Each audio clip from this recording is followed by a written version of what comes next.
जी, yes धन्यवाद मुकेश जी। हमारे बीच गोपाल कृष्ण अग्रवाल जी आ चुके हैं और आप राष्ट्रीय प्रवक्ता बीजेपी इकोनॉमिक अफेयर्स हैं। श्री गोपाल कृष्ण अग्रवाल आर्थिक मामलों के भारतीय जनता पार्टी के राष्ट्रीय प्रवक्ता हैं।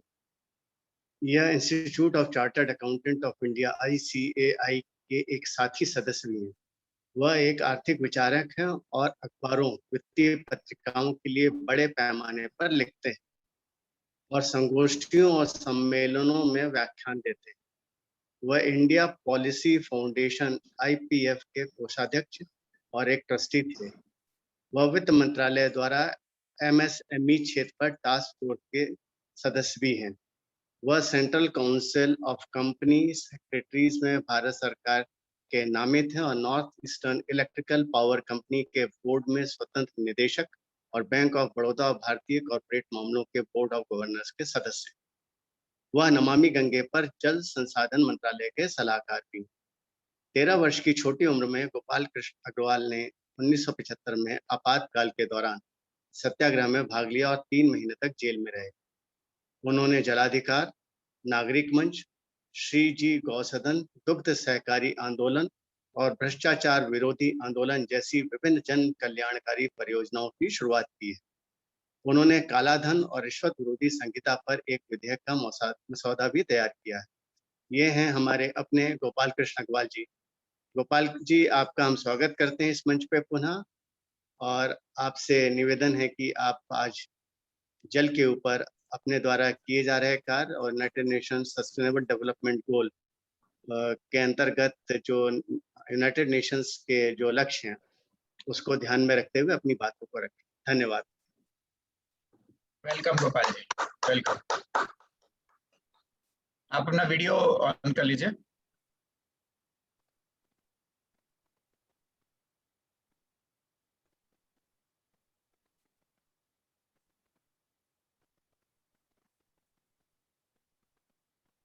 शायद कुछ टेक्निकल चैलेंज है, मैं एक बार कॉल करता हूँ ना।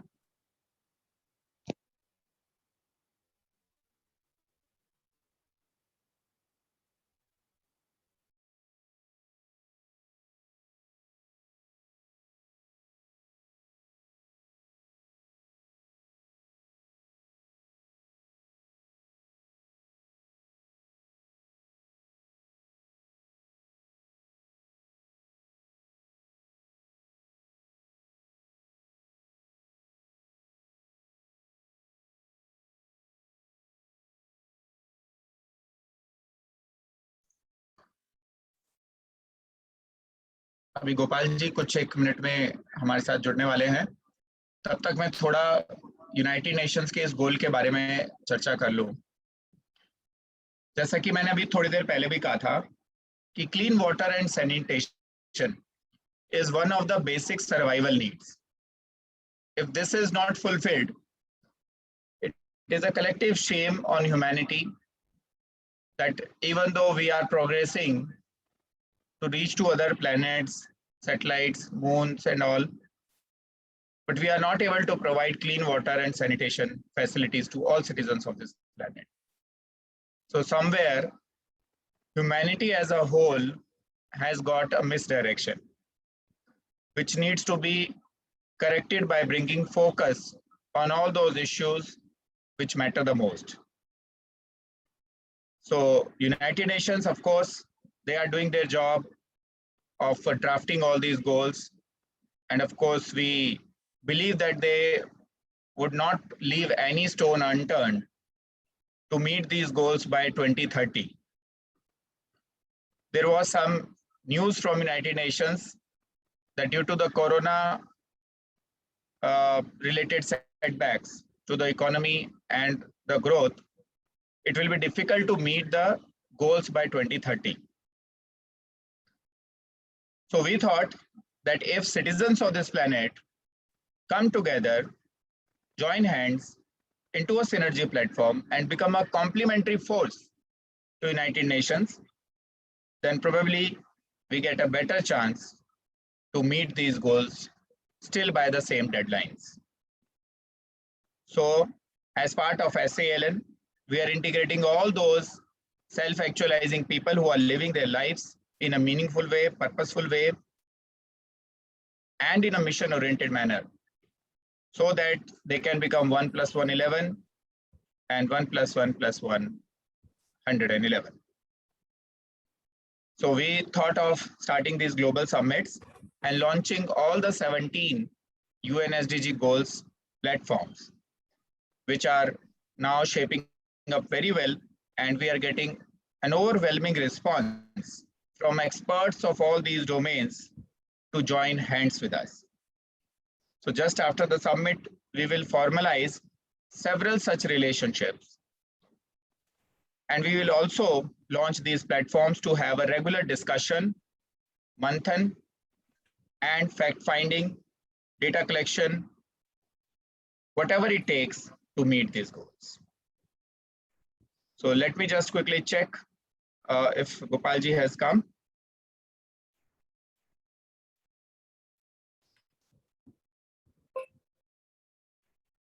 Yes, I'm there. Yes, Gopal ji, मैंने आपके दूसरे वाली आईडी पे भी को-होस्ट कर दिया है, तो अब आप वीडियो वगैरह ऑन कर सकते हैं। मैंने ज्वाइन कर लिया है, आई हैव ज्वाइन। हाँ जी, तो आप वीडियो ऑन कर लीजिए और आप अपना सेशन स्टार्ट कर सकते हैं। वो आपको, हाँ हो गया। हाँ जी, आ गया। हाँ, I am visible. Yes, yes, you are visible and audible both. Yes.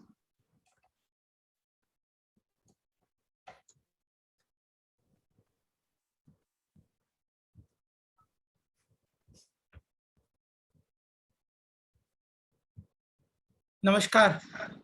नमस्कार। हाँ,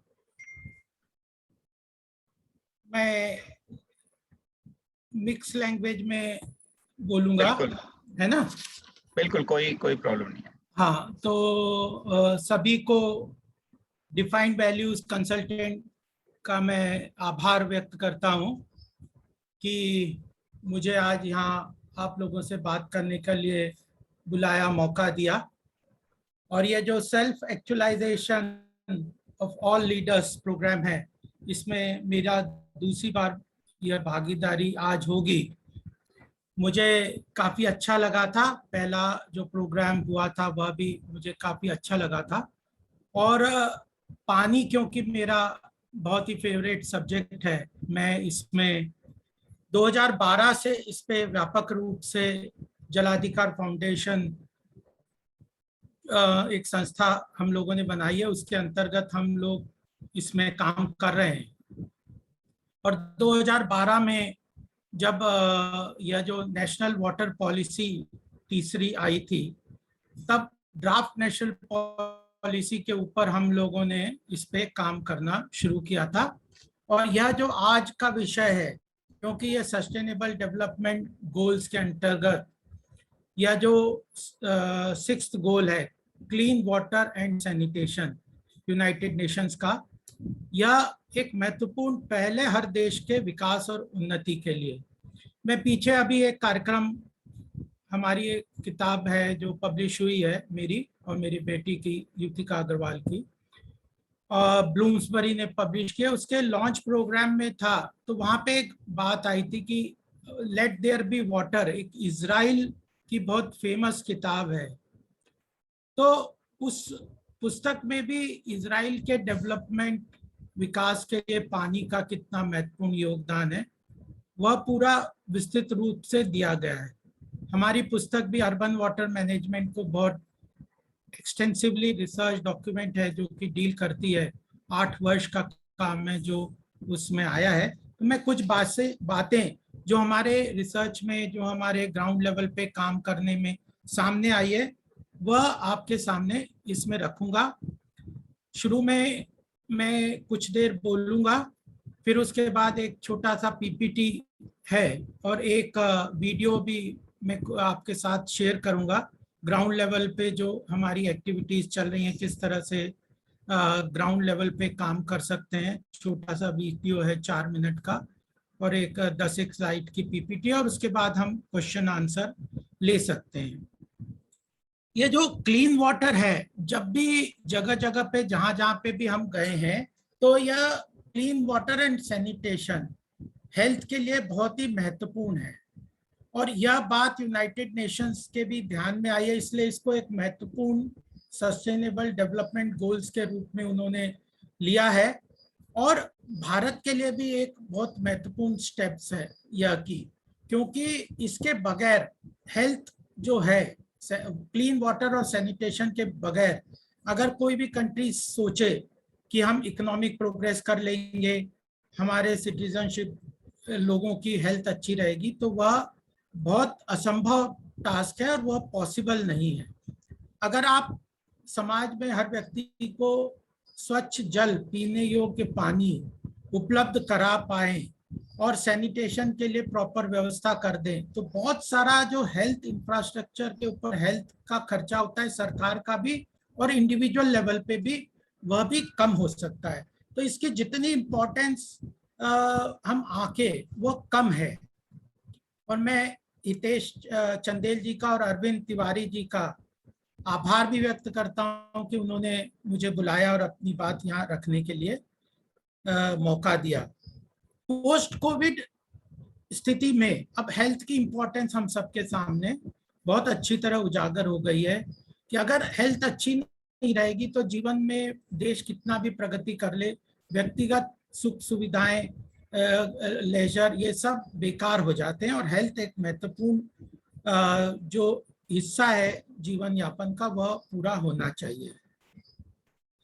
इसमें अगर हम मैं क्लीन वाटर के ऊपर फोकस करूं तो सबसे महत्वपूर्ण बात जो मुझे ध्यान में आती है, जो हम लोगों को देखना चाहिए अपने दैनिक दिन के जीवन में, वह है अवेलेबिलिटी एंड अफोर्डेबिलिटी। ये दो महत्वपूर्ण चीजें हैं पानी के ऊपर, पीने योग्य और जो हाउस होल्ड वाटर कंजम्पशन है, जिसमें हम बेसिक नीड्स वाटर को लेते हैं। यूनाइटेड नेशंस के या इंटरनेशनल पैरामीटर्स जो हैं, उसमें जो हाउस होल्ड वाटर कंजम्पशन एक महत्वपूर्ण पहलू है क्लीन वाटर के लिए।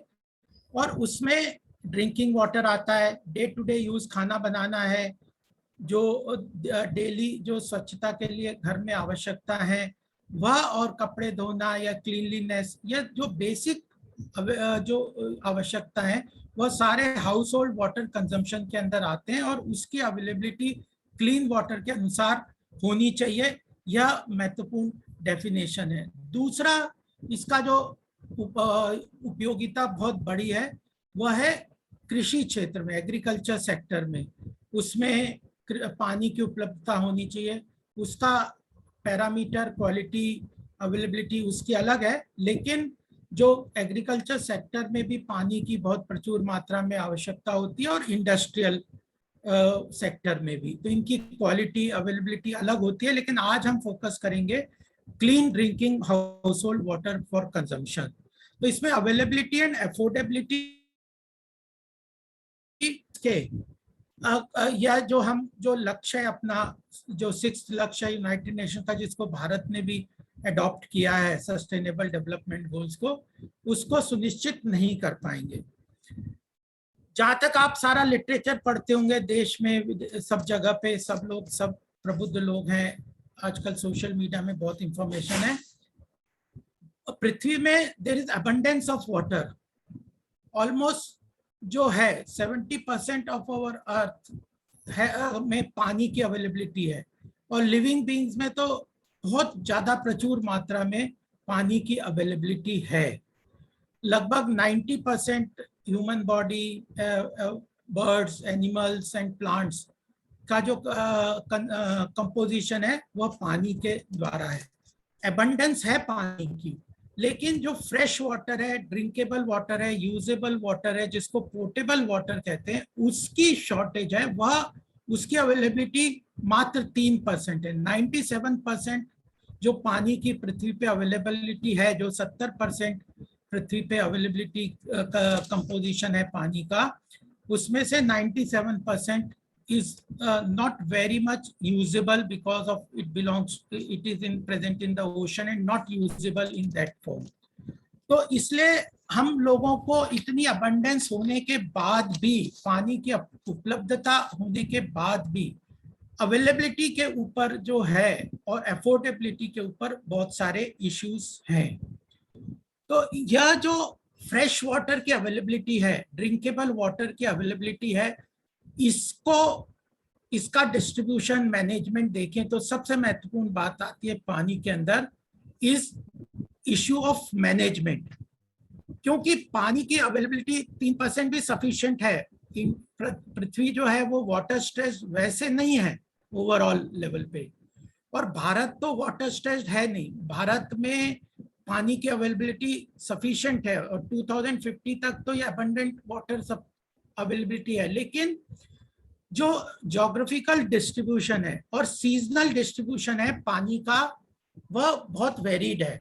कुछ एरियाज में रेगिस्तान है, कुछ में पानी का ओवरफ्लो होता है, नॉर्थ ईस्ट में बहुत पानी हो जाता है, पहाड़ों पे पानी की बारिश बहुत होती है लेकिन बह जाता है, सॉइल इरोजन काफी हो जाता है, रेगिस्तान में नहीं है अवेलेबल, केरला में बहुत लो लेवल पे पानी ऊपर अवेलेबल है, कई जगह डीप अंडरग्राउंड वाटर को एक्सट्रैक्ट करना पड़ता है।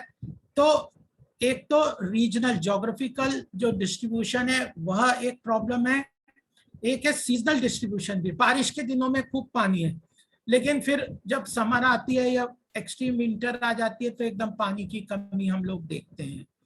तो regional and seasonal distribution, geographical distribution भी इसका इक्विटेबल नहीं है, इसलिए management of clean water is very important. और रिसाइकलिंग भी इसकी जरूरी है क्योंकि वाटर जो है इट इज अ रिसाइक्लेबल। ऐसा है कि आप यूज करेंगे उसको डिस्चार्ज होगा, वो पॉल्यूट हो जाएगा, उसको फिर इवेपोरेशन होगा। इट इज नेचुरल रिसाइकल भी है और ह्यूमन रिसाइकल भी होता है।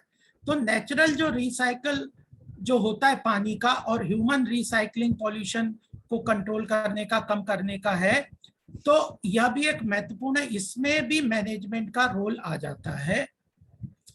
तो मैनेजमेंट बहुत महत्वपूर्ण है क्लीन वाटर का, पोर्टेबल वाटर का, एग्रीकल्चर वाटर का, इंडस्ट्रियल वाटर का, सीजनल डिस्ट्रीब्यूशन का, रीजनल डिस्ट्रीब्यूशन का। इसलिए urban water management is an very important subject to for any government और any country. And with this there are several conflicts also in.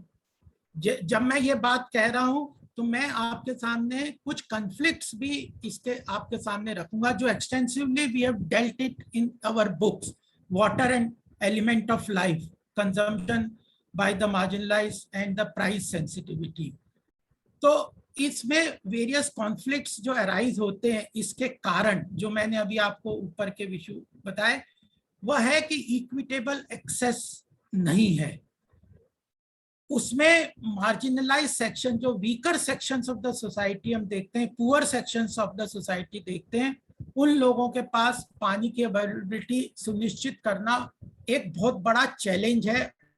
Slum areas में मैं जकीरा गया, अशोक त्रिलोकपुरी और कई एरियाज में हम गए जहाँ जामिया नगर है, जहाँ पे पानी की वीकर सेक्शन, पुअर सेक्शंस को पानी की availability is a very big challenge. बहुत सारा उनका टाइम पानी को फेच करने में, घर में महिलाओं को वो पानी को घर तक लेके आने में और उसको क्लीन वाटर को उनको प्राप्त करने में बहुत सारे रिसोर्सेज उनके लग जाते हैं। तो इक्विटेबल एक्सेस नहीं है कई क्षेत्रों में। दिल्ली के हम लोगों ने एक्सटेंसिवली हमारी बुक में रिसर्च किया है, 6 एरियाज में रिसर्च किया है।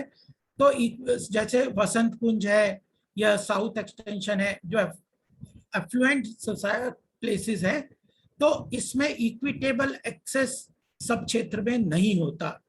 दिल्ली अगर एज ए केस स्टडी ले तो जकीरा है, जामिया है, त्रिलोकपुरी है, ऐसे सब एरियाज में इसकी availability is a big challenge. And जो दूसरे एफ्लुएंट प्लेसेस हैं उनमें अलग है। तो equitable access is one conflict which the urban water management has to resolve.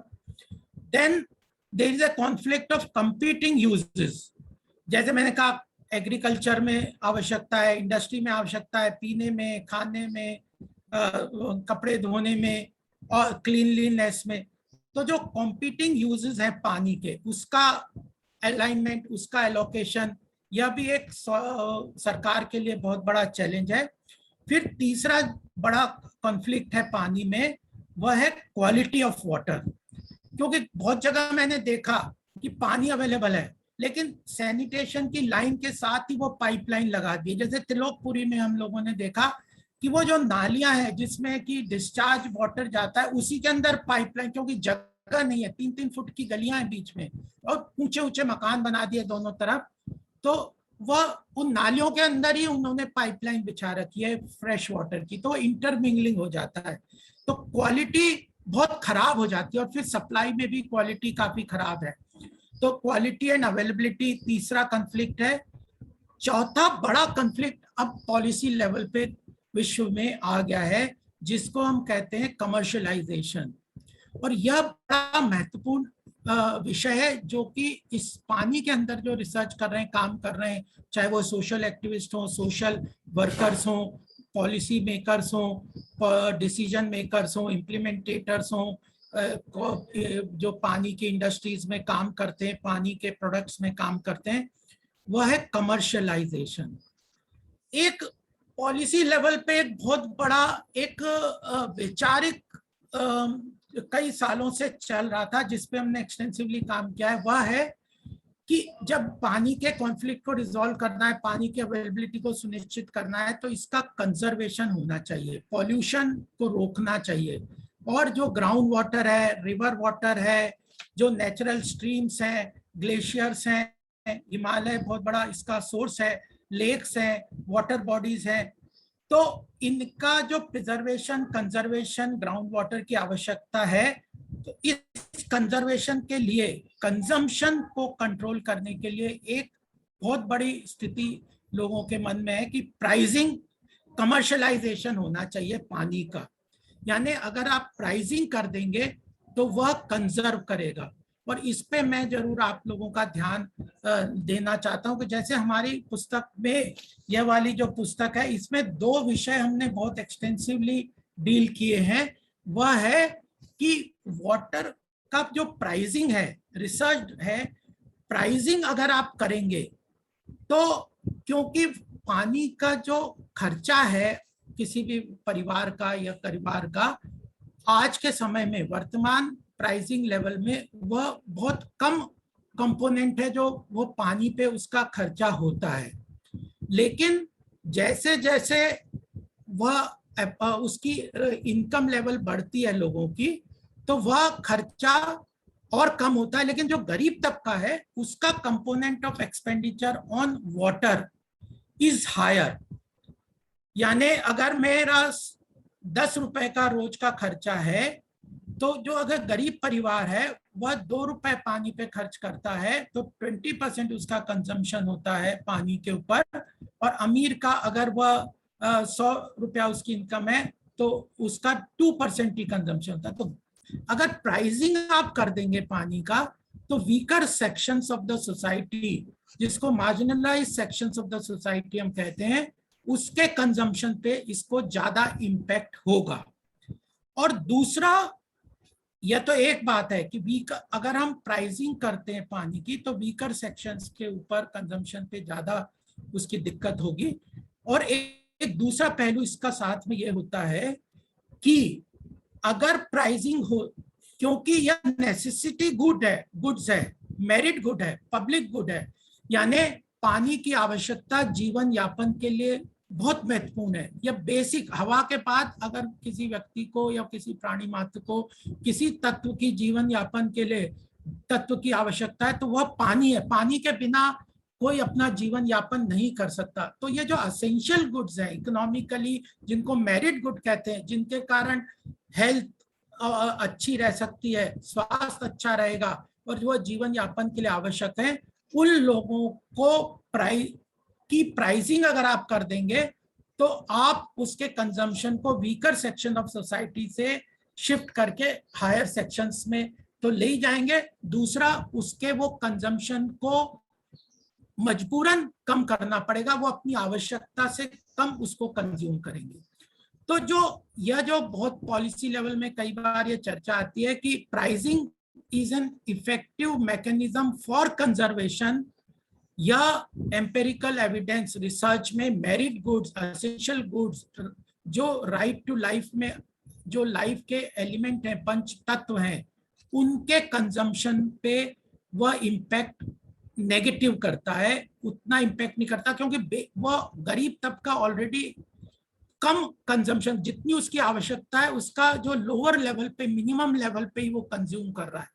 जो एक्चुअल उसे कंज्यूम करना चाहिए, अगर नॉर्म बताता है कि 160 mgd का जो लीटर्स का पानी डेली कंज्यूम करना है, लेकिन गरीब तबके को अगर हम देखें तो वह उससे कम कंज्यूम कर रहा है। तो प्राइसिंग अगर हम कर देंगे तो वह और भी कम उसको कंजम्पशन कर देगा। तो कमर्शियलाइजेशन और यह अपने आप में एक बहुत बड़ा रिसर्च का एरिया है, जो कि एम्पेरिकल एविडेंस कहती है कि pricing is not an effective mechanism for conservation for particularly weaker sections, marginalized sections and poor sections of the society. It will impact their health to a very large extent. They are already consuming lower than the basic norms prescribed by international health organization like WHO, UNESCO and the Bharat की जो water जो जल जीवन mission है, इन सब ने जो basic consumption की लेवल बताएं उससे वो कम कंज्यूम करते हैं। तो कमर्शियलाइजेशन एक चौथा कॉन्फ्लिक्ट है जिसको कि रिजॉल्व करना होता है पॉलिसी लेवल में। और पांचवा जो लास्ट मैं आपको बताना चाहता हूं इसमें कॉन्फ्लिक्ट में, वह है प्राइवेटाइजेशन। यानी ये जो नेचुरल रिसोर्सेज की ओनरशिप किसकी होनी चाहिए। मैं मान के चलता हूं कि आप लोग आने वाले समय में सोशल फील्ड में काम करेंगे, पॉलिसी लेवल पे काम करेंगे, देश के विकास के लिए पॉलिसीज को डिफाइन करने में, फॉर्मुलेट करने में अपना योगदान देंगे, जन कल्याणकारी योजनाओं में अपनी भागीदारी करेंगे। तो यह चीजें समझनी हो सकता है थोड़ा डिफिकल्ट हो, लेकिन आप क्वेश्चन आंसर में हम लेंगे।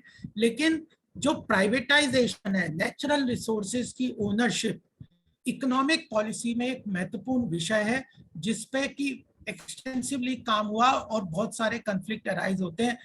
कई जगहों पे, कुछ देशों में ग्राउंड वाटर की ओनरशिप को वह प्राइवेट हाथों में कंपनी को दिए रखी है। रिवर्स को भी प्राइवेटाइजेशन किया है कि इतना बेल्ट जो है वो इस कंपनी के अंतर्गत है, वह इसमें से जो भी लोग पानी लेंगे, एक्सट्रैक्ट करेंगे या मछली पकड़ेंगे या जो भी कृषि क्षेत्र के लिए यूज करेंगे, इंडस्ट्रियल यूज करेंगे, उनको उस कंपनी को पे करना पड़ेगा।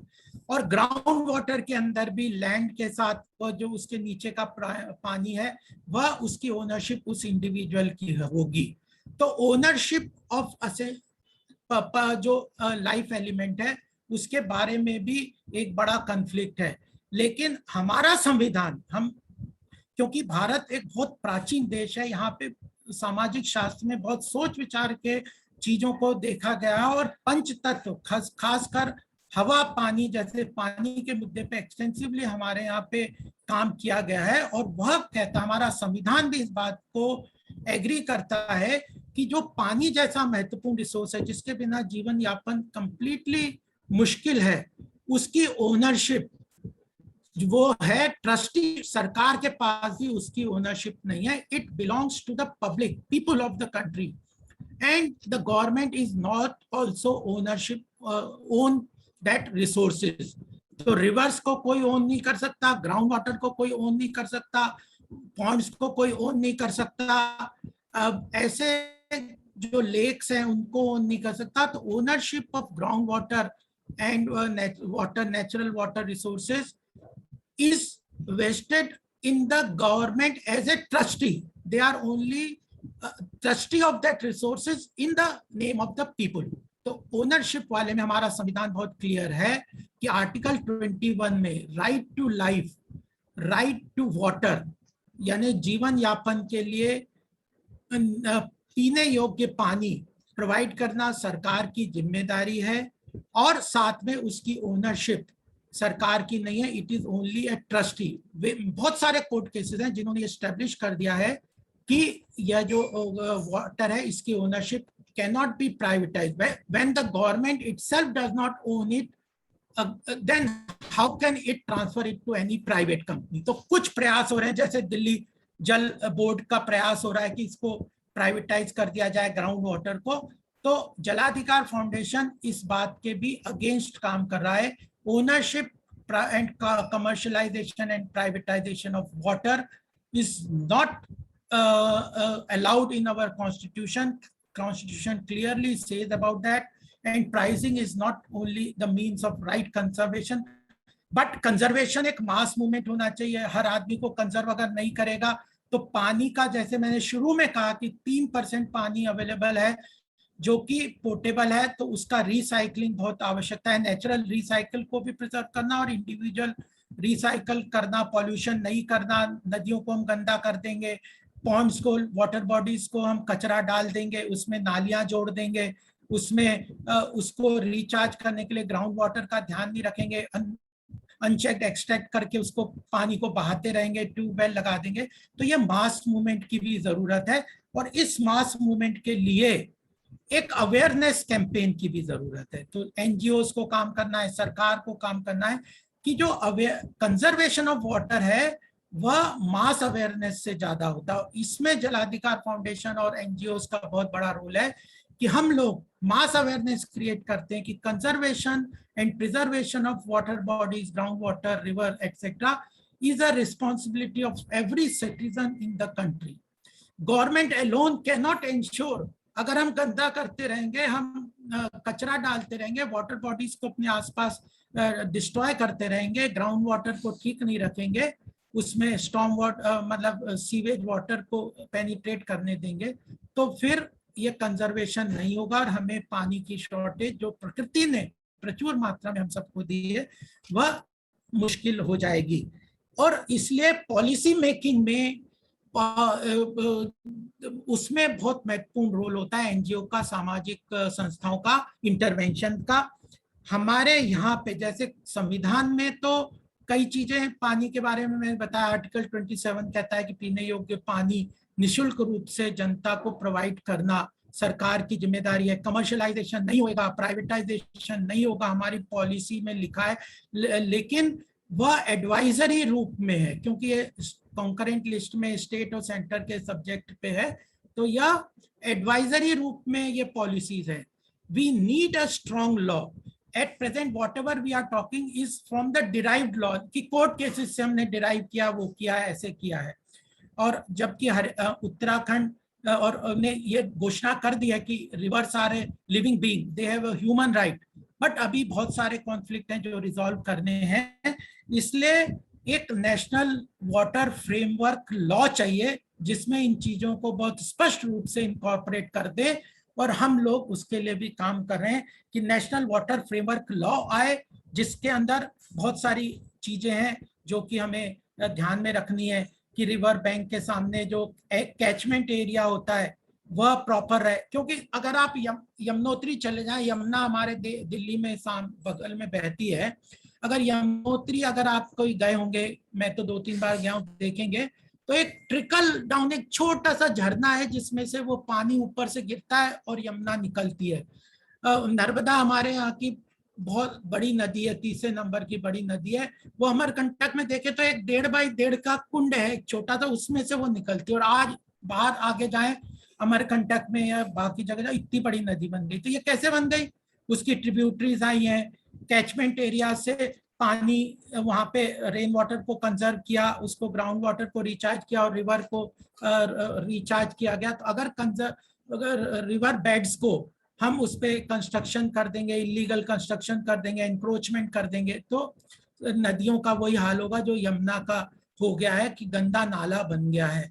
तो यह बात हमें ध्यान में रखनी है, इस चीज को भी ध्यान में रखना। फिर दूसरे जो अर्बन डेवलपमेंट होता है, रोड्स बन रहे हैं, हाईवेज बनते हैं, तो ये क्या होता है कि natural flow of water channels को वो ब्लॉक कर देता है। तो वो कुछ जगहों पे तो पानी का भराव हो जाता है, कुछ जगह शॉर्टेज हो जाता है, वो उस जगह तालाबों में नहीं जा पाता रेन वाटर और कंजर्व नहीं हो पाता। तालाब में अगर भर जाता है पानी तो वह धीरे धीरे रिस्क के ग्राउंड वाटर रिचार्ज कर देता है। हमने कई तालाब यहाँ पे रिचार्ज किए, द्वारका में 2 वाटर बॉडीज को रिचार्ज किया है, कंजर्व किया है। तो उसके लिए इम्पोर्टेंट होता है कि आसपास के कैचमेंट एरियाज में जो बारिश का पानी हो उसको हम प्रॉपरली उस तालाब में उस वक्त जब बारिश खूब तेजी से आ रही है तो वहां पे आ जाए और धीरे धीरे जिसके नीचे चले जाए, नहीं तो वो बह जाता है, वो मिट्टी को भी इरोड कर देता है और नालियों में चला जाता है। नालियों को फिर वो उसका वॉल्यूम बढ़ जाता है, उसको रिसाइकल करना, प्यूरिफाई करना, सीवेज ट्रीटमेंट के लिए वॉल्यूम कॉस्टली बढ़ जाता है और फिर हमें पानी भी शुद्ध बाकी महीनों में नहीं मिलता। तो अगर हम अपने अंदर की वाटर बॉडीज आसपास की ध्यान रखेंगे, उसको कंजर्व कर देंगे, रेनफॉल के टाइम पे छोटे छोटे नालियां उसके जो खोलवा देंगे। कार सेवा में बहुत ज्यादा खर्चा नहीं होता, बहुत सस्ता काम है, मैं आपको दिखाऊंगा। तो ऐसे हमने द्वारका में किया है, नोएडा में 3 वाटर बॉडीज बड़ी रिवाइव की है, आगरा में एक 50 बीघा की जोधपुर झाल पे हमने काम किया है, सुर सरोवर में काम किया है। तो यह कार सेवा के द्वारा काम हो जाता है और ग्रामीण लोगों को, वहाँ के आसपास के लोगों को उसका संरक्षक के रूप में आपने वो टीम बना दी, तो वह लोग ध्यान रखेंगे कि उसके आसपास पेड़ लग जाए प्रॉपर, बारिश के पहले उसके आसपास की ड्रेन वाटर स्टॉर्म्स खुल जाए, उसमें पानी आ जाए, कार सेवा के द्वारा हो जाता है और फिर पानी उसमें कंजर्व हो जाता है। तो यह चीजें भी हमें ध्यान में रखनी है। अवेयरनेस कैंपेन के बारे में मैंने बता दिया। Storm water, urban water management में एक और बहुत बड़ा इश्यूज है, हमने घरों में देखा है कि हमने वैसे अगर सिस्टमेटिकली देखें तो हर शहर में एक स्टॉर्म वाटर ड्रेन होती है, एक सीवेज ड्रेन होती है, घर मकान बिल्डिंग सब बनी है, लेकिन हम लोगों ने क्या किया, वो स्टॉर्म वाटर ड्रेन को प्रॉपरली लिंकिंग नहीं की है। तो बारिश में जब पानी होता है तो जो पानी जो बारिश का घरों में इधर से बहता है वो भी सीवेज नालियों में ही चला जाता है और उसके कारण फिर वह जो पानी का सीवेज ट्रीटमेंट की भी कॉस्ट बढ़ जाते हैं। नहीं तो अगर स्टॉर्म वाटर ड्रेन को हम प्रॉपरली अर्बन वाटर मैनेजमेंट में ध्यान रख दें और उन स्टॉर्म वाटर ड्रेन को हम आसपास की वाटर बॉडीज के साथ जोड़ देंगे अगर, तो वह रेन वाटर को कंजर्व कर लेगा। इसका काम हमने सेक्टर 3 में नोएडा में किया कि जो स्टॉर्म हाई राइज बिल्डिंग के स्टॉर्म वाटर ड्रेन्स थे उनको हमने वाटर बॉडीज के साथ जोड़ दिया, तो उसमें पानी काफी आ गया। तो स्टॉर्म वाटर ड्रेनेज का एक सिस्टम होना चाहिए जो कि कॉस्ट ऑफ सीवेज भी कम करेगा और वाटर लेवल्स को 20-20, 30-30 फुट का पानी लेवल एक बार सीजन में उठ जाता है अगर हम लोग लोकल वाटर बॉडीज को कंजर्व करने। दिल्ली में अगर आप मास्टर प्लान देखें तो 240 water bodies natural water bodies है, लेकिन आप प्रैक्टिकली आप देखेंगे तो 30-40 भी वाटर बॉडीज नहीं अच्छे ढंग से फंक्शन करते, वो भी उनमें भी सीवेज और गंदगी और फैल रही है और वो उस तरह का काम हो रहा है, डीप सिल्टिंग नहीं होती। तो यह सारी बातें हमें ध्यान में आना चाहिए।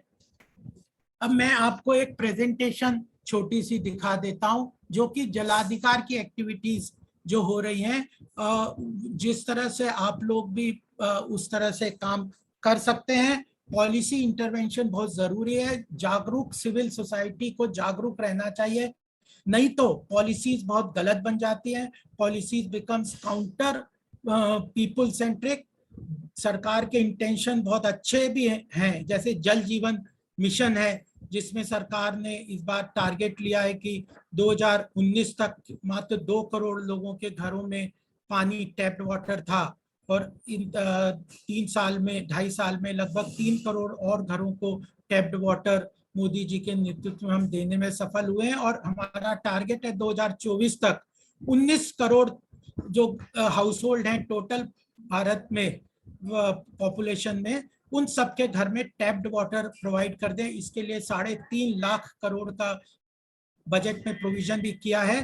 5 करोड़ घरों को ऑलरेडी पानी नल से दे चुके हैं और 19 करोड़ घरों में जाता है एवरेज, अगर 4 भी लें तो 80 करोड़ लोगों को फ्रेश वाटर पीने का साफ पानी मिलेगा घर में। यह कॉस्ट सेविंग है, इकोनॉमिक इसके बेनिफिट्स हैं, हेल्थ बेनिफिट्स हैं, मल्टीपल बेनिफिट्स हैं। महिलाओं तो कितने कितने घर लोगों को दूर से पानी फेच करने के लिए जाना पड़ता है, टैंक पानी बोतल लेना पड़ता है, और फिर उसमें लड़ाइयाँ होती हैं उन टैंकर में, बहुत सारी चीजें जो आपको डिटेल से केस स्टडी के रूप में उस किताब में भी मिलेगी। और भी आप देख सकते हैं गूगल में भी आपको बहुत सारी किताबें आपको मिल जाएंगी। तो ये प्रेजेंटेशन में आपको छोटी सी आपको दिखा देता हूँ।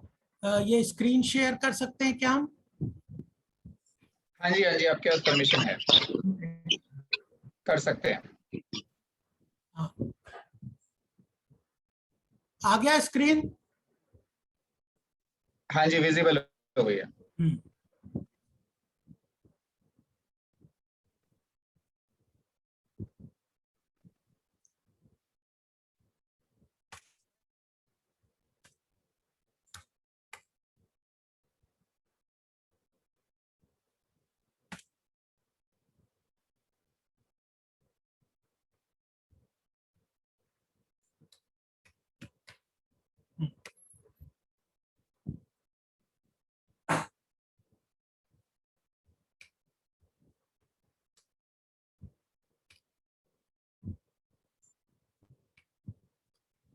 देखिए, मैंने आपको बात की, ज्यादा मैं इसमें नहीं दूंगा, ये प्रेजेंटेशन मैं आपके साथ शेयर कर लूंगा। जलाधिकार, हमारा जलाधिकार फाउंडेशन 2012 में बना था और यह काम कर रहा है, और यह पानी के क्षेत्र में काम कर रहा है। पॉलिसी इंटरवेंशन पे भी काम कर रहे हैं, ग्राउंड लेवल पे भी काम कर रहे हैं, यानी थॉट प्रोसेस और एक्शन दोनों का यह मिश्रण है। तो इसलिए हमारा जो कुछ कंसेप्ट मास मूवमेंट में ये होता है कि conceptually you have to be very clear, आपके ऑब्जेक्टिव क्या हैं, क्या आप प्राप्त करना चाहते हो, डिफाइनेबल ऑब्जेक्टिव्स होने चाहिए, और एक उसके लिए कंटेंट क्रिएट होना चाहिए, तभी लोग आपके साथ जुड़ते हैं, और एक क्लियर पॉलिसी डॉक्यूमेंटेशन ये सब है। तो हम लोगों ने एक्सटेंसिवली इसमें काम किया है। हमारा मानना है, जो आपको बेसिकली समझाने की कोशिश है, कि जल जीवन तत्व है उसमें, और यह प्रकृति के द्वारा प्रदत्त है। जल का कोई विकल्प नहीं है, इसके अलावा इसकी आवश्यकता की पूर्ति इसी से हो सकती है। जल जो है रिसाइक्लेबल है, नाइदर यू कैन क्रिएट और not destroy, it is a recyclable, चक्रीय प्रवाह है, नेचुरल है, और मनुष्य के द्वारा भी उसका ये रहता है। और प्राणी मात्र के लिए पानी निशुल्क उपलब्ध कराया जाना चाहिए। यह हमारा सबसे महत्वपूर्ण मांग है, कि क्योंकि प्रकृति ने इसको सभी के लिए निशुल्क प्रदत्त किया है, दिया है। प्रकृति ने इसको, इसकी आवश्यकता जीवन के लिए बहुत महत्वपूर्ण है।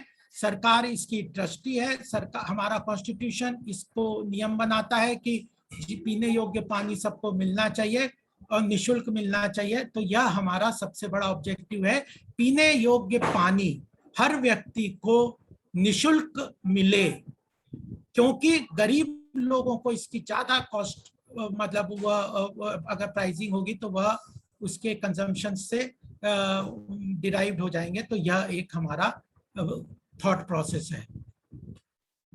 दूसरा महत्वपूर्ण बात है कि वह किस लिए डिराइव करता है। तो 3 हमारे डिमांड है। जो कॉन्स्टिट्यूशन का आर्टिकल 21 है वह स्पष्ट रूप से यह कहता है कि right to life, right to water is under right to life, और portable drinking water is the response to provide portable drink of the state government, local, central और स्टेट। तो यह हमारा उद्देश्य है। दूसरा उद्देश्य पानी का व्यवसायीकरण और निजीकरण, यानी प्राइवेटाइजेशन एंड कमर्शियलाइजेशन नहीं होना चाहिए, और ट्रस्टीशिप की अवधारणा से ही इसकी ओनरशिप सरकार या गवर्नमेंट के पास होनी चाहिए।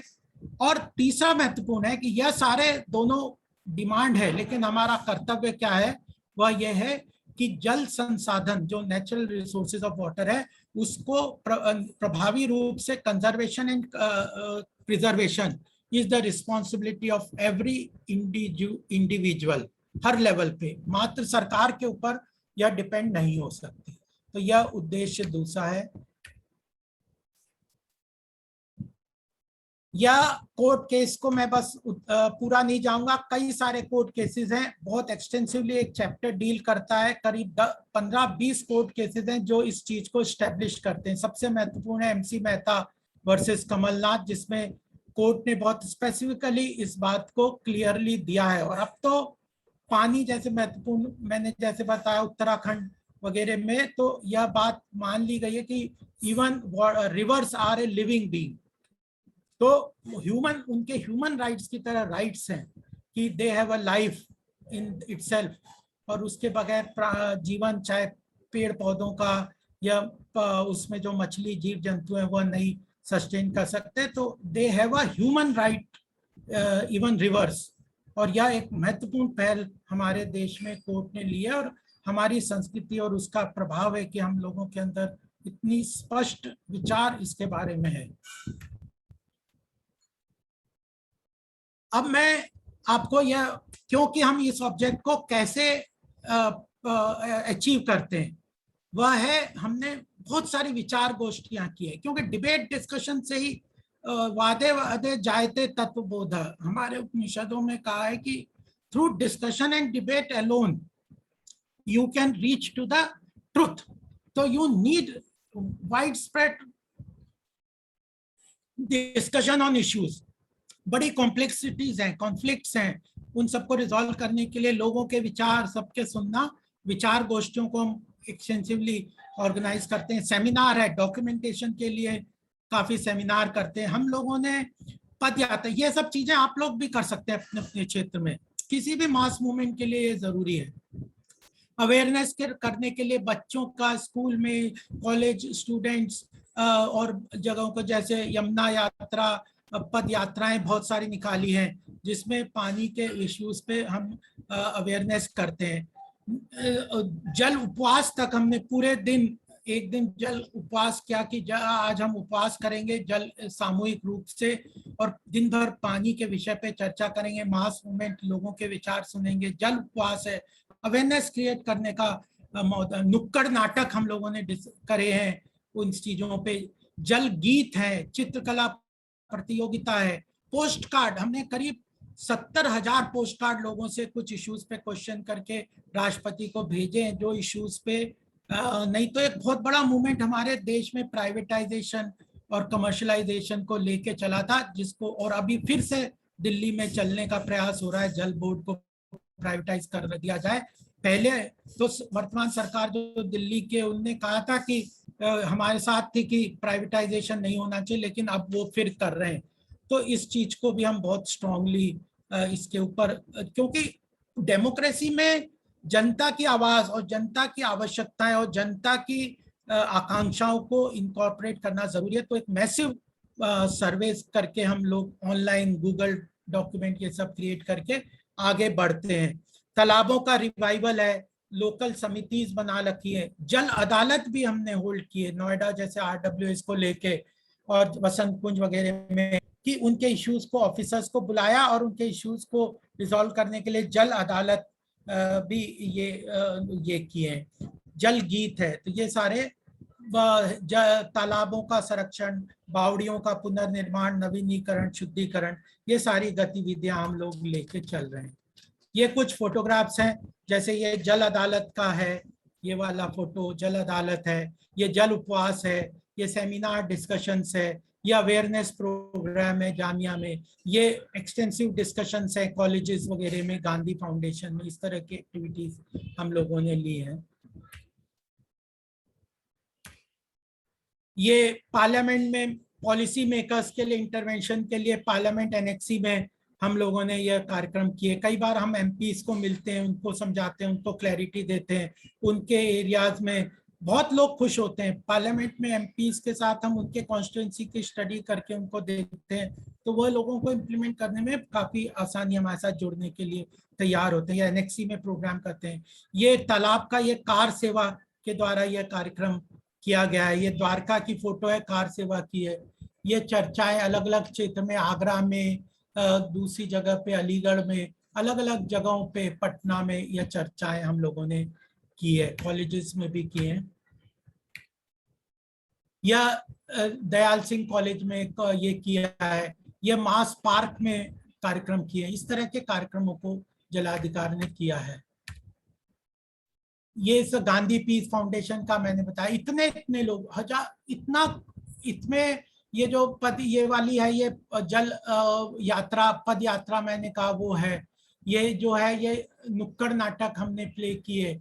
यहाँ पे एक्सटेंसिवली ये जो वाटर के एक्टिविस्ट हैं जो पानी के क्षेत्र में काम कर रहे हैं, उनको इकट्ठा करके 2 दिन का कन्वेंशन किया।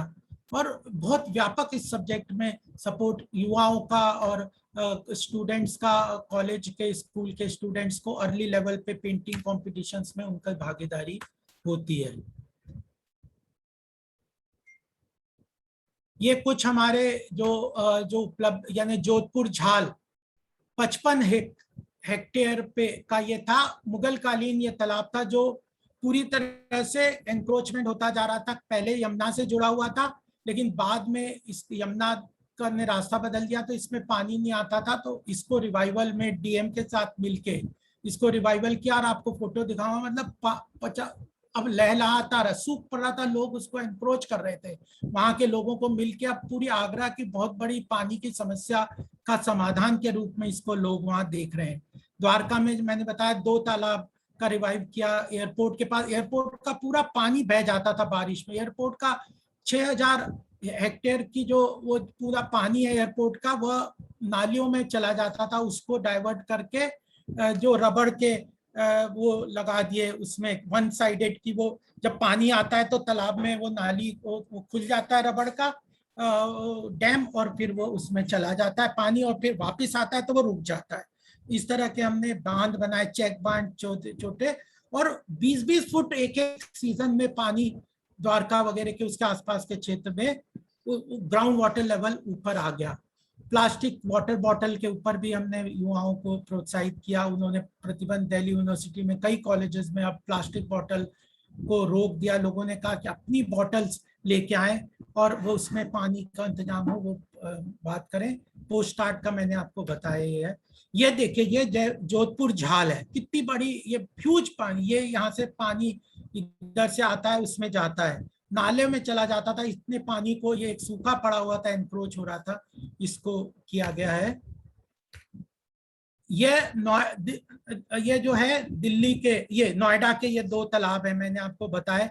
ये सूखे पड़े हुए थे, बनाया हुआ था, लेकिन इसका पानी इसमें नहीं आता था, अब उसको रिवाइव किया गया। ये 3 पॉन्ड है नोएडा में हम लोगों ने किए। यह पूरी टीम है जलाधिकार की, लगभग 16 स्टेट्स में हमने कन्वीनर बना दिए, और 10 कंट्रीज में हमारी जो पॉलिसी लेवल पे जो लोग हमारे साथ रिकंसाइल करते हैं वह लोग हमारे साथ हैं। मैं अध्यक्ष हूँ, कैलाश जी गोदुका जी इसके महासचिव हैं, और पूरी टीम है, पूरा जलाधिकार फाउंडेशन है। बहुत ज्यादा पैसे की आवश्यकता नहीं होती, कार सेवा और फिजिकल लोगों का काम ज्यादा है। ये जैसे प्रदेशों में है, ये सारा है। तो यह एक जो था, मैंने आपके सामने ये प्रेजेंटेशन छोटा सा रखा। एक मैं वीडियो आपको दिखा देता हूँ, छोटा सा है, उससे आपको प्रैक्टिकली ध्यान में आ जाएगा कि कैसे काम चल रहा है।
चलो,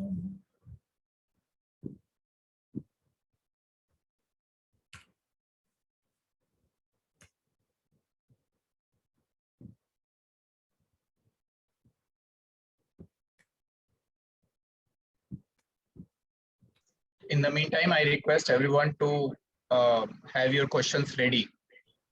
Few questions have already come, and people who are from the water expertise, Mr. Rakshit Amba, Mr. B.K. Sanjay and all. Kindly keep your questions ready. या अब तब तक क्वेश्चन आंसर करते रह सकते हैं हम, मैं देखता हूँ इसका कैसे चलता है ना। ठीक है, कुछ क्वेश्चन चैट बॉक्स पे आए हुए हैं तो मैं वो पढ़ के आपके सामने ला रहा हूँ। हाँ, एक क्वेश्चन आया है कि पीने योग्य पानी बिना प्यूरीफायर के किस प्रकार संभव है। प्यूरीफायर में लगातार पानी वेस्ट होता है। इस दिशा में बुद्धिजीवी व सरकार किस प्रकार के प्रयास कर रही है। जल संरक्षण के लिए प्यूरीफायर से वेस्ट होने वाले जल को बचाना क्या हमारी प्राथमिकता नहीं होना चाहिए। हाँ, ये महत्वपूर्ण विषय है। कुछ जो टेक्नोलॉजिकल यूज है, मैं आपको जो टेक्नोलॉजिकल यूज है वो लोग वेस्ट करते हैं पानी का। अगर हमारा जो नलों में पानी अगर ड्रिंकेबल लेवल पे आता है, टीडीएस उसका जो टीडीएस है वो लेवल अगर ठीक रहता है तो इसकी जरूरत नहीं है। धीरे धीरे पहले हम देखते हैं पुराने जमाने में हम नदियों से पानी पिया करते थे, लेकिन आज वह नहीं है। वो पॉल्यूशन और उसके कारण है। यह जो अर्बन वाटर सप्लाई है वह भी पोर्टेबल, उसकी क्वालिटी टीडीएस के हिसाब से खराब हो गई है। नहीं तो अगर यह सब ठीक रहता है तो हमें इसकी प्यूरीफायर और उसकी आवश्यकता नहीं है। तो पोर्टेबल ड्रिंकिंग वाटर, अगर आप ये देखें, मैं जापान में या इधर यूरोप में कई जगह गया, वहां से नल से पानी पीते हैं शुरू में सारा। तो धीरे धीरे एक तो ये इसका जो कमर्शलाइजेशन प्राइवेटाइजेशन का जो एस्पेक्ट है ना, वह भी बहुत दिक्कत कर रहा है लोगों को, कि लोग उसमें सोचते हैं कि वह जो पानी है मतलब उसको हमें वो प्यूरिफाइड वाटर ही पीना चाहिए। उसके सारे इश्यूज हैं, वो कमर्शलाइजेशन और उसके भी कई सारे इश्यूज हैं जिनको हमारे सामने ध्यान में लाना चाहिए। लेकिन अगर सरकार पीने योग्य पानी ठीक से देती है और वह हम लोगों को सबको मिलता है तो यह सारी चीजों की इतनी जरूरत नहीं है। इससे मिलता जुलता ये क्वेश्चन आया है कि क्या आरओ का पानी पीना स्वास्थ्य के लिए लाभदायक है, क्योंकि उसमें से बहुत सारी इम्प्यूरिटीज हटाने का तो दावा किया जाता है, लेकिन साथ ही साथ ये भी एक बात आती है कि बहुत सारे न्यूट्रिएंट्स जो हैं पानी में से वो भी चले जाते हैं आरओ वाटर पीने से, जिसकी वजह से लॉन्ग टर्म में लोगों की हेल्थ पे और नरिशमेंट पे बहुत असर पड़ता है। तो इसमें आपका क्या कहना है।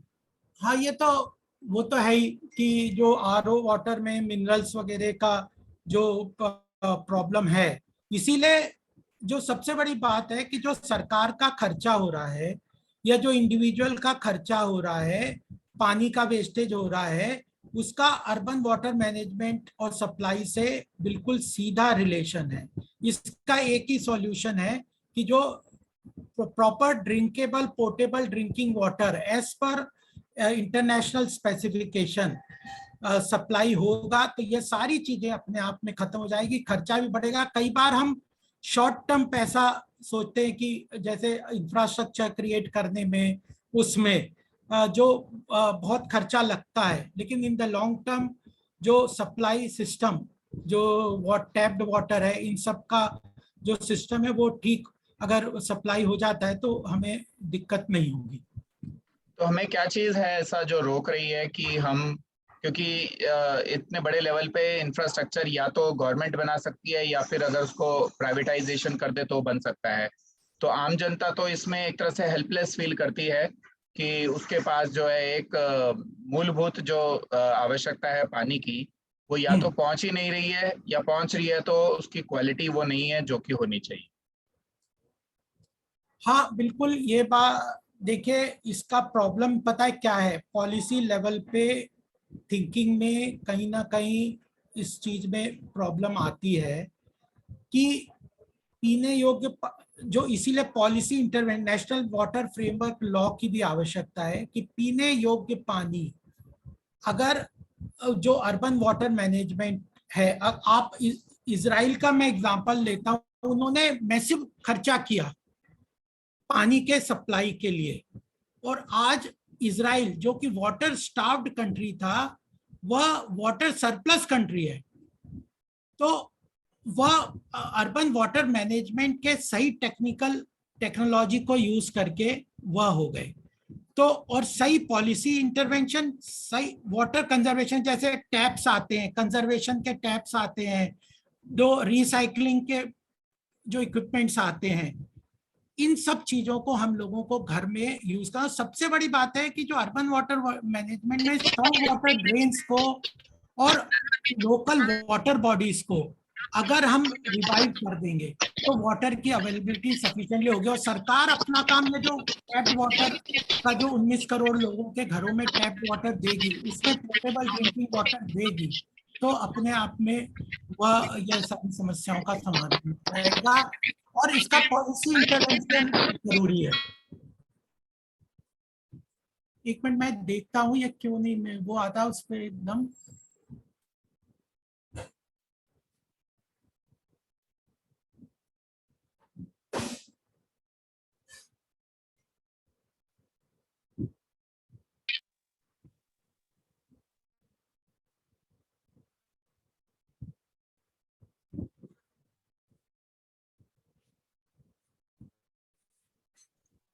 कुछ और भी प्रश्न आए हुए हैं, जैसे हाँ, पहले बोलते रहिए। हाँ, पहले डग डग रोटी पग पग नीर हुआ करता था, अभी क्यों नहीं? क्या यही तरक्की है?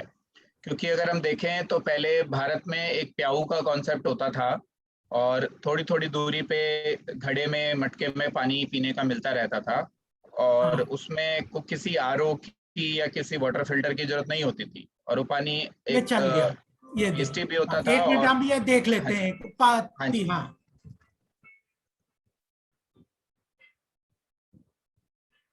साथियों, जलाधिकार फाउंडेशन के अंतर्गत हम लोगों ने वीडियो नहीं आ रहा है नोएडा आपका, और ऑडियो ऑडियो आ ग्रेटर रहा है। नोएडा में तालाबों को adopt गोपाल जी, किया। वीडियो नहीं आ रहा है, नोएडा वीडियो में डिस्प्ले नहीं हो रहा है, क्या चीज?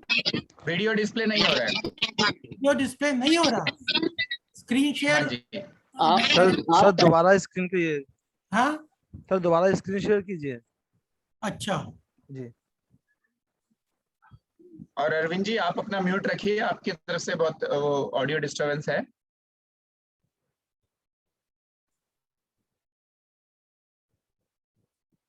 मेरे से डिस्टर्बेंस आ रहा है? हाँ जी, हाँ जी, तो मैं बार बार आपको कोर्स मुझे हटाना पड़ रहा है, आप म्यूट पे रखिए। स्क्रीन शेयर फिर क्यों नहीं हो रहा? तुम कर सकते हो निशांत? सर आप बंद कर देंगे तो मैं कर दूंगा सर। पहले ना आप ये स्क्रीन शेयर आप अपना बंद कर दीजिए ऊपर वहां से। कहाँ से? हाँ स्क्रीन शेयर अच्छा, बंद यहाँ कर पे दीजिए। व्यू हाँ शेयर। हाँ स्क्रीन ये शेयरिंग अब बंद कर कर। देता हूँ फिर से। ये अब कर दूं शेयर? हाँ हाँ जी हाँ जी हाँ जी, ये इसको तो बंद करके। हाँ हाँ, आप दोबारा कीजिए। अब खोलूं? हाँ जी स्क्रीन शेयरिंग स्क्रीन शेयर और ऑडियो उसमें टिक मार्क लगा देना कि ऑडियो भी आ जाए। ये जी। स्क्रीन शेयर तो दिख रहा है ना? अब दिख रहा है अभी स्क्रीन? अभी नहीं आया। अभी नहीं आया सर, जब आप शेयरिंग करेंगे जब जाएगा ना। मैं तो दबा रहा हूँ स्क्रीन शेयर। निशान जी आप कर दीजिए फिर, अगर नहीं हो रहा है तो उधर। ठीक है मैं कर देता हूँ इसको।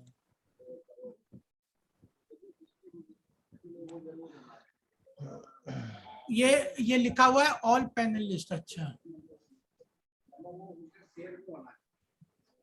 ठीक है, अब हो गया होगा। अब आ रहा है? जी जी बिल्कुल सर, अब आ रहा है। पर ऑडियो नहीं आ रहा है अभी, क्योंकि आपको शेयर करते हैं तो ऑडियो का चेक बॉक्स भी क्लिक करना पड़ेगा।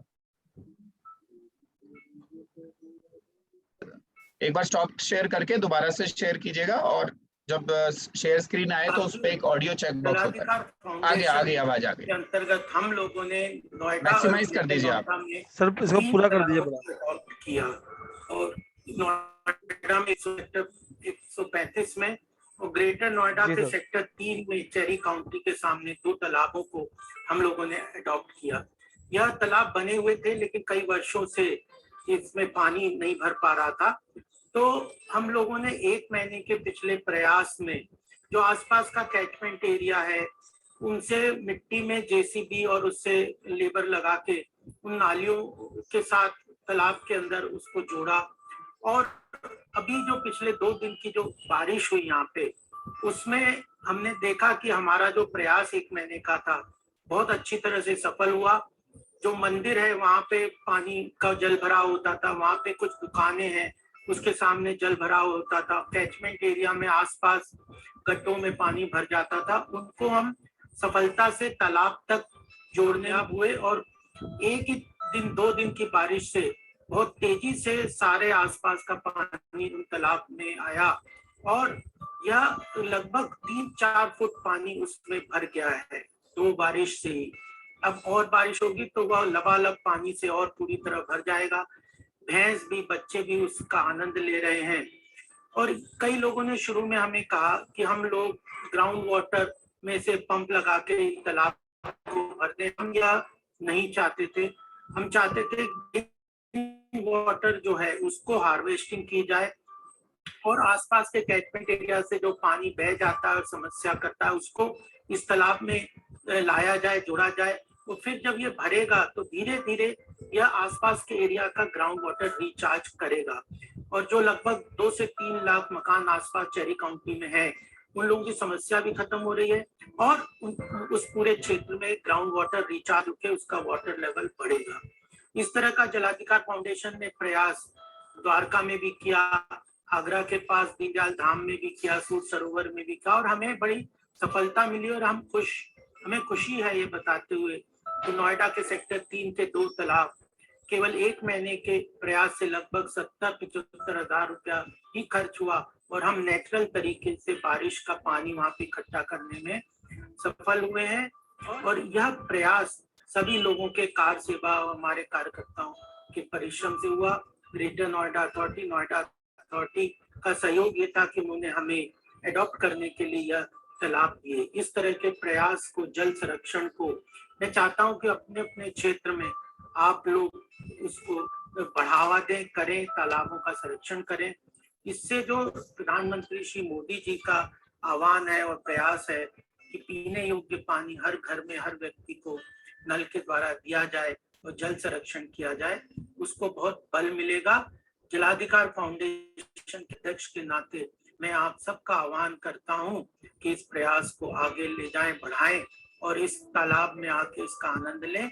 बहुत छोटा प्रयास है, मेहनत तो लगती है, लेकिन 1 महीने के प्रयास से यह कार्य में हम सफल हुए हैं। अब आने वाले सोमवार को हम वहाँ पे वृक्षारोपण भी करेंगे। आम का पेड़, नीम का पेड़, अमरूद का पेड़, आंवले का पेड़ आसपास लगा के इस प्रयास को आगे ले जाएंगे। आप सबका सहयोग, समर्थन हमें मिले, इसी ऐसी आशा है। जलाधिकार फाउंडेशन के इस प्रयास और आप लोगों के समर्थन के लिए सभी कार्यकर्ता और सभी बंधुओं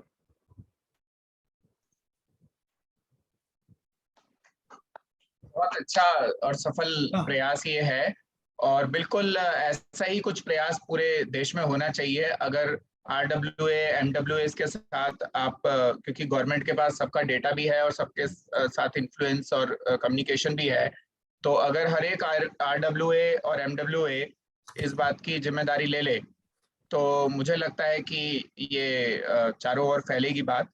और हमारे साथ ब्रिजेश माथुर जी हैं जो कि रिस्पॉन्सिबल सिटीजन्स दिल्ली की एक संस्था है, उसके फाउंडर हैं। तो वो 70 में से लगभग 63 असेंबली सीट्स जो हैं दिल्ली की, उनमें उनके सिटीजन फोरम्स हैं। तो ब्रिजेश जी, मैं आपको एक बार इसमें पैनलिस्ट में ले रहा हूँ, आप इसके ऊपर थोड़ा सा कुछ अगर प्रकाश डालें। और कोई प्रश्न है क्या? और कोई प्रश्न है? हाँ, इन द मीन टाइम मैं प्रश्न भी इसमें ले लेता हूँ। एक प्रश्न एक साथ आप सब बोल दीजिए, मैं उनको, आप जो 2-4 प्रश्न जो भी है ना एक साथ बोल दीजिए, तो 2-3 मिनट में मैं सबको एक साथ ही ठीक है। तो एक क्वेश्चन आया है, इंडिया मार्का हैंडपंप पीने योग्य पानी में कितनी मदद कर रहा है, वह इसकी गहराई का मानक क्या होना चाहिए और सरकार की ओर से इन हैंडपंप की गहराई कितनी तय की गई है? ये टेक्निकल क्वेश्चन है जो कि मेरे मतलब वो तो सरकार का जो वाटर बॉडीज वो देखते हैं, वो एक्चुअली मुझे इसके बारे में इतनी जानकारी नहीं है। ठीक है। एक आया है, सरकार पीने योग्य पानी देने तक हर घर में प्यूरिफायर से निकलने वाले पानी को किस तरह बचाया जाए? पीने योग्य पानी की योजना बनाने और घर घर पहुंचाने का कितना समय लगेगा? देखिए जो हम तो ये चाह रहे हैं कि पीने योग्य पानी प्यूरिफायर्स का घरों में पानी के लिए आवश्यकता ना हो। सरकार की जिम्मेदारी, लोकल बॉडी, सेंट्रल स्टेट की है कि पीने योग्य पानी वह पोर्टेबल वाटर जो टैप में सप्लाई करे, which is of drinkable quality. पहली बात। दूसरी बात यह है कि लोगों के अंदर भी एक कई जगह यह गलत फहमी है कि अगर इतने टीडीएस से नीचे अगर पानी है तब भी वो पानी को पीना में डरते हैं। तो वह एक अवेयरनेस और उसका जो इशू है वह भी लोगों को एजुकेट करने की जरूरत है कि अगर आपके नल में पीने योग्य पानी सफिशिएंटली आ रहा है तो आपको नल का पानी पीना चाहिए। वो आप बिस्लरी और इस तरह का, मैं कंपनी का नाम तो थोड़ा लेना ठीक नहीं है, फिर भी जो प्लास्टिक बॉटल है ये तो, और ग्लोबली प्लास्टिक बॉटल का चलन खत्म होता जा रहा, बैन हो रहा है। यूएसए में 169 कंट्रीज है जिनमें प्लास्टिक बॉटल जो होती हैं, जिनको हम आज भारत में खूब तेजी से इस्तेमाल उसका बढ़ाते जा रहे हैं, उनको बैन कर दिया गया है। तो अपनी वाटर बॉटल लें, कहीं भी साथ में रखें, ग्लास की, स्टील की, तांबे की, घर से भर के उसको लेके चलें जहां भी हो। जगह जगह पब्लिक में, चाइना में भी गया, वहां हर जगह पानी डिस्पेंसर है, सबके पास अपनी बॉटल होती है, वो उसमें भरते हैं और पीते हैं। Why do we need plastic bottles? और तो इसलिए ये जो उसका वेस्टेज है वो सारे इश्यूज उसके कम हो जाएंगे, खत्म हो जाएंगे। भारत अगर आप देखें, जैसे आपने हाँ, प्लास्टिक एक बॉटल की, और बोला था, हमारा लक्ष्य है 2024 तक भारत के हर घर में नल के द्वारा पानी पहुंचा दिया जाए, और इसके लिए 3,60,000 करोड़ तो इस साल के बजट में प्रावधान है। 5,000 घरों में ऑलरेडी हम पहुंचा चुके हैं। 19 करोड़ टोटल घरों तक ये नल का पानी पहुंचाना है। यह बात ध्यान में आती है। और मेरे को एक चीज और यहाँ पे कहनी है, बस छोटी सी, वह है कि सोशल एंटरप्रेन्योरशिप का जमाना है। युवा लोग आपके साथ बहुत जुड़े हुए हैं, न्यू लीडरशिप डेवलपमेंट की आप बात कर रहे हैं यहाँ पे, जो एक्चुअलाइजेशन ऑफ ऑल लीडर्स जो आपका प्रकल्प है। तो सोशल एंटरप्रेन्योरशिप के ऊपर हमारी सरकार का बहुत ज्यादा फोकस और ध्यान है, और आने वाले समय में कई इनिशिएटिव हम लेके आ रहे हैं जिसमें जो ऐसे युवा लोग जो समाज में बदलाव करना चाहते हैं, टेक्नोलॉजी को यूज करना चाहते हैं, इनोवेशन को यूज करना चाहते हैं और समाज की समस्याओं का समाधान करना चाहते हैं, उनको फाइनेंशियल सपोर्ट और उनकी आजीविका का एक प्रक्रिया बने। इसीलिए सोशल स्टॉक एक्सचेंज का पूरा प्रावधान लेके आए कि उनको लिए क्लाउड फंडिंग या इस तरह का अरेंजमेंट हो, और समाज में अच्छे कामों के साथ आजीविका भी चलती रहे। इनका जिसको हम जिसको सोशल एंटरप्रेन्योरशिप कह रहा हूँ, good objective work but taking care of your financial needs also is the need of the hour. केवल उसका प्रॉफिट मोटिव अलग एक ऑर्गेनाइजेशन है या बिल्कुल सोशल है, वो अलग है, लेकिन एक नया वर्ग डेवलप हो रहा है जिसको सोशल एंटरप्रेन्योरशिप के रूप में हम कहते हैं, उसको डेवलप करने का हमारा बहुत प्रयास है। बिल्कुल, ये बहुत आवश्यक है, क्योंकि जो लोग मिशन ओरिएंटेड जीवन जीना चाहते हैं उनके पास एक चैलेंज तो परिवार से आता ही है कि वो परिवार से एक रेजिस्टेंस होता है, और उसका भी मूल कारण ये होता है कि उनको लगता है कि फाइनेंशियली ये हमें सस्टेन नहीं रख पाएंगे, और इसीलिए इनको मिशन ओरिएंटेड वर्क ना करने दो। तो अगर गवर्नमेंट का ये प्रयास इम्प्लीमेंटेशन में भी बहुत अच्छी क्वालिटी लेके आता है, तो मुझे लगता है कि बहुत सारे लोग जो है मिशन ओरिएंटेड वर्क करने में जो अभी रुके हुए हैं वो आगे बढ़ेंगे, और भारत को एक नई पूरी खेप जो है लीडरशिप की मिल जाएगी। तो इस स्पेसिफिक बात पे मैं धन्यवाद देना चाहता हूं आप लोगों का ऑर्गेनाइज करने के लिए, मुझे बुलाने के लिए। मेरा ट्विटर हैंडल है, लोग जुड़ सकते हैं, गोपाल के अग्रवाल। ठीक है। एक लास्ट चीज मुझे गोपाल जी बोलनी है। हाँ। जो हमारे रिस्पॉन्सिबल सिटीजन का जो ग्रुप बना हुआ है पूरा दिल्ली में, वो अभी आपकी वीडियो में कोलैबोरेशन का आह्वान था उसमें। तो मैं चाहूंगा कि आप हमारे रिस्पॉन्सिबल सिटीजन के जो फाउंडर हैं ब्रिजेश जी, उनके द्वारा जो है एक कोलैबोरेशन सिस्टम अगर दिल्ली में क्रिएट कर पाए, तो मुझे लगता है कि जो आपका भी मिशन है वो भी फैलेगा, और जो रिस्पॉन्सिबल सिटीजन का जो ऑब्जेक्टिव्स है वो भी उसमें पूरे होंगे। तो ब्रिजेश जी, क्विकली 1 मिनट के अंदर अगर आप जो भी आप गवर्नमेंट से आपकी नीड है या जो कोलैबोरेशन आप कर सकते हैं, 1 मिनट के अंदर आप गोपाल जी के सामने पेश करें। जी, मेरे